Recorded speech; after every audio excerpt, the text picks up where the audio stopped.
If you crave sugar every single night around 8 or 9 p.m., it's probably not a discipline problem. It's usually a blood sugar problem that started hours earlier. And once I fixed this one thing before bed, staying lean stopped feeling like a fight, and I've been able to maintain 14% body fat, eating this dessert almost every night. Also, the food noise got quieter. The late night pantry raids stopped. And the craziest part, this takes 3 minutes to make and actually tastes like dessert. It's creamy, sweet, ridiculously satisfying, but built in a way that keeps you full for hours, instead of triggering another round of cravings. Depending on your starting point, people doing this consistently can realistically lose 10, 15, even 25 plus pounds over time because it fixes one of the biggest drivers of overeating, which is unstable blood sugar and low satiety. In this lesson, I'm going to show you the exact dessert, why each ingredient is doing real work biologically, and the one ingredient that transformed this from a healthy snack, healthy dessert into something we genuinely crave every night while making fat loss feel dramatically easier. Before I give you the full recipe, I need to say something, because if I don't, the rest of this lesson won't really land. If you've spent years thinking you have a discipline, willpower problem around food, that you're good all day, and then somehow you lose the plot at night, I want you to consider that the story you've told yourself is most likely the wrong story. You don't lack willpower. Willpower is fine. The issue is that your blood sugar, your hunger hormones, and the food environment you're walking through every day are all stacked against you by the time the sun goes down. It's not a character flaw. It's your biology doing the exact thing it should do under the conditions you've given it. Look, the reason I'm sharing this with you up front is because I lived in that exact shame loop for many years. I'd eat a clean breakfast, lunch, and then all the way to dinner, feel really good about myself. And then somewhere around 9 or 10 p.m., I'd be standing in front of the pantry holding something I didn't even particularly want. I was just eating it because I just couldn't stop. And the next morning, the self-talk was brutal. Ben, why can't you have more discipline? Ben, you messed it all up. You were good all day. Why'd you mess it up at night? And I'm telling you right now, that voice that I had, the voice that you have, the voice is lying to you. What actually changed for me wasn't relying on more discipline, more willpower. It was realizing that nighttime cravings don't start at night. They start much earlier in the day, and they're driven by what you eat, what you didn't eat, and how stable your blood sugar was hours before you lost control. The dessert I'm about to show you has helped tremendously because it gave me a sustainable way to close out the day with something that felt indulgent but didn't trigger the next round of cravings. That's the real shift. Not more discipline, but better inputs. Okay, here's how to make it. Here's the bowl. 5 ingredients, 3 minutes. I'll walk you through what I actually use and why I decided to put it in there. First is the base. 4 tablespoons of a probiotic-rich yogurt. Personally, I use Coconut Cult. It's a coconut yogurt that is seriously fermented. With live cultures, you can actually feel working as soon as you consume it. Now, you don't have to use the same brand I'm using. You can also use an organic, thick Greek yogurt or a high-protein yogurt, whatever you prefer, whatever fits your stomach. The non-negotiable, though, is that it actually is probiotic-rich yogurt that's not loaded with sugars. Most yogurts on the grocery shelves are basically dessert pretending to be real food. So read the label. If the sugar content is higher than the protein content, you're being sold a lie. Next is half a cup of blueberries. I simply grab a handful and toss that on top of the yogurt. Frozen or fresh, both work. I do make sure mine are organic. Now I tend to use frozen over fresh berries because they kind of thaw into this like jammy texture that swirls around the yogurt and makes it look like real dessert. Plus, I read a study showing that the ice crystals that form on the blueberries when you freeze them help you absorb more of the antioxidants like the anthocyanin in the blueberries. Super cool. Then I simply add a tablespoon of hemp seeds, organic hemp seeds. These get overlooked all the time, and they're one of the most underrated ingredients in this bowl. They're tiny, slightly nutty, and they give the whole thing texture, and they're packing real nutrition. Then I add a solid shake of a high quality cinnamon. Don't be shy with it. Cinnamon does something really interesting that I'll cover in a minute. Personally, I'm using a cinnamon brand from Pluck that also has organ meat in it, believe it or not. But you could use any organic Ceylon cinnamon. And finally, the upgrade that took this bowl from decent to something I genuinely crave, I added 2 tablespoons of a delicious, high-quality protein powder. This is the move that changed everything for me. And it's also where most people leave a lot of value on the table. I simply mix it. It takes 3 minutes from start to finish, and then it's done. That's it. That's the whole thing. When I look at it in the bowl, it doesn't look like diet food. It looks like something you'd order at a restaurant. It's creamy, slightly sweet, a little tart from the berries, with the warmth of the cinnamon. And on a good night with the right protein flavor, it actually tastes better than anything I would grab from the freezer. Now let me tell you why that additional protein scoop matters so much. Because this is the piece I almost left out for months. And it's the piece that separated the bowl from every other healthy dessert that I tried. Without the protein scoop, the bowl is fine. It has about 12 grams of protein. Tasty, sure, filling for maybe an hour, but by the time I was ready to go to bed, I'd be hungry again. And that hunger sometimes sent me back to the pantry. When I started adding 1 or 2 tablespoons of a clean protein powder, the entire experience changed. The texture got thicker, almost like frozen yogurt. The flavor got richer, and the protein number jumped from 12 grams to close to 25 grams. So the fullness lasted hours longer. Now, when you're using a protein powder, you want to make sure it's clean, it's got minimal ingredients, it's grass-fed if you're getting an animal-based one, and it tastes pretty good. The one I personally use is from Equip.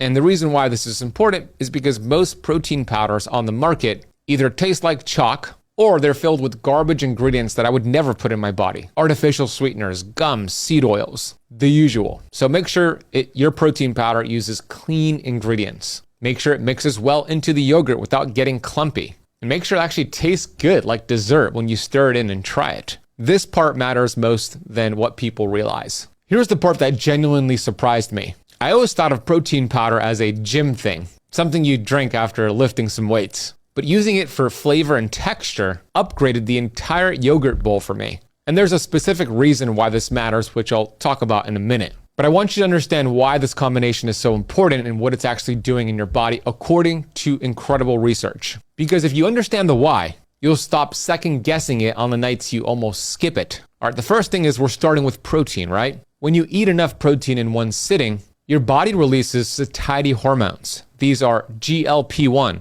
cholecystokinin, peptide YY.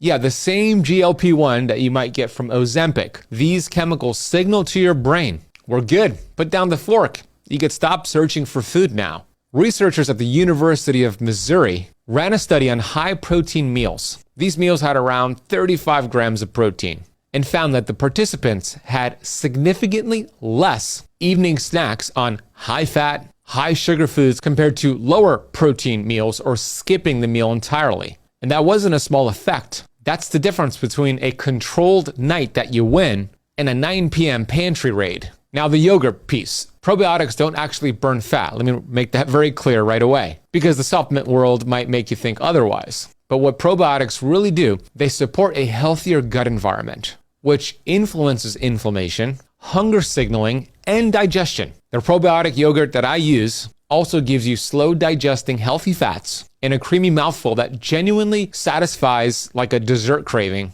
the way a low-fat, watery yogurt never will. Now the blueberries. A study out of Louisiana State University found that the bioactive compounds in blueberries, these are the polyphenols that give them that deep blue-purple color, improved insulin sensitivity in people who were insulin resistant, which, by the way, studies are suggesting 93% of Americans are insulin resistant. This is key because better insulin sensitivity means better blood sugar control, which means fewer of those crashes that send you to your pantry 2 hours later. They also bring fiber, which slows down digestion and helps with blood sugar control. Then we have the hemp seeds. Look, I typically am more of a fan of animal-based protein, but hemp seeds are my favorite plant-based protein. They're high in omega-3 fats in the form of ALA. They also contain magnesium and fiber. It has about 3 grams of protein and a gram of fiber and just a single tablespoon. It's a small ingredient, but it does real work. I actually put this also in my dog's food.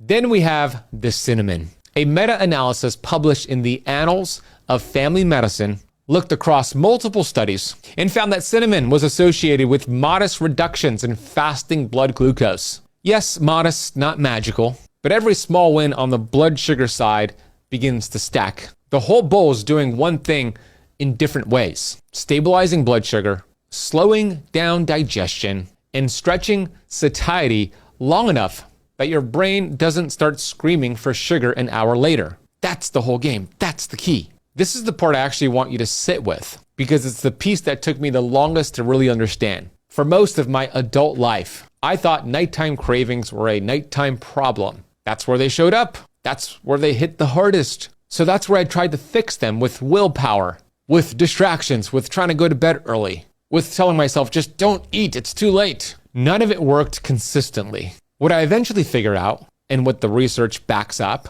is that nighttime cravings are almost never made at night. They're made earlier in the day by the cumulative effect of unstable blood sugar, also low protein intake, and a bunch of small decisions that quietly drain your appetite regulating system before dinner is even on the table. That's the loop that most people are stuck in. That's the loop I was stuck in. You wake up, you skip or rush breakfast. You grab something carb heavy mid-morning. You eat a moderate lunch. You hit the 3 p.m. crash, push through with caffeine or 4-hour energy drinks or more coffee, eat a normal sized dinner, and then by 8 p.m., your blood sugar has been in a roller coaster all day long. Your cortisol is creeping up because your body's been under low-grade stress, and your brain is basically demanding the most calorie-dense foods. These are fast-acting fuel that it could use for energy right away. What's that?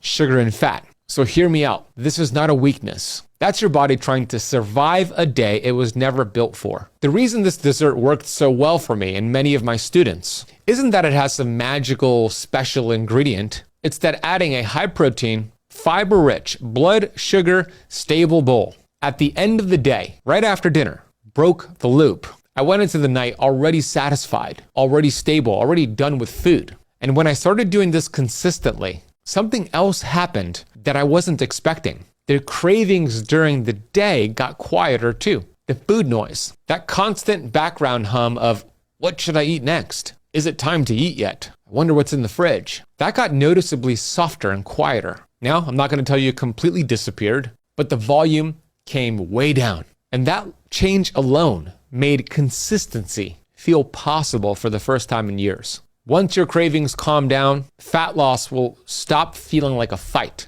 And look, I wasn't counting calories. I wasn't doing some intricate fasting protocol, although you know how much I love fasting. I wasn't beating myself up at the gym. What I was doing was eating real meals during the day with enough protein and fiber and fat to keep me feeling satisfied and keep my blood sugar stable, and then having this bowl at night and letting the math do its quiet thing in the background. By doing this, you should expect several pounds of fat to melt off your body within weeks to months. For me, I'm able to stay lean at 14% body fat with this routine. Look, I'm telling you this as a guide, not a guru. I am not your guru. I'm not saying you'll get the same results I got or the same results my students got. Your body is different. Your starting point is different. Your stress levels, your sleep, your training, your hormones, all of this factors in. But what I am saying is that the mechanism is real. Stable blood sugar plus high satiety plus a sustainable nightly ritual like this healthy dessert will change your relationship with food. And once your relationship with food changes, fat loss stops being a project and starts being a side effect. That's because you don't have a weight problem. You have a weight symptom. You don't lose weight to get healthy. You get healthy to lose weight. And I just showed you how to do that. This is the version of fat loss that actually sticks. Look, I get it. If your evening cravings feel out of control, you're probably not dealing with a willpower issue. You're dealing with unstable hunger signals and low satiety from earlier in the day. That's why this bowl was a game changer for me, and it could be a game changer for you. And for me, the biggest upgrade I made to it was adding in that Equip protein. Sure, without enough protein, it still tasted good, but I sometimes got hungry later. Once I added a high-quality protein shake like Equip's Prime Protein, the cravings stayed quiet way longer. The bowl became thicker, creamier, more filling, and genuinely tasted like dessert. Plus, this entire upgrade cost like $2 a day. That's $2 a day to support the natural satiety and craving control pathways people are chasing with Ozempic-style drugs. simply by giving your body more high-quality protein and better fullness signals. No drugs, no crash dieting, no feeling deprived.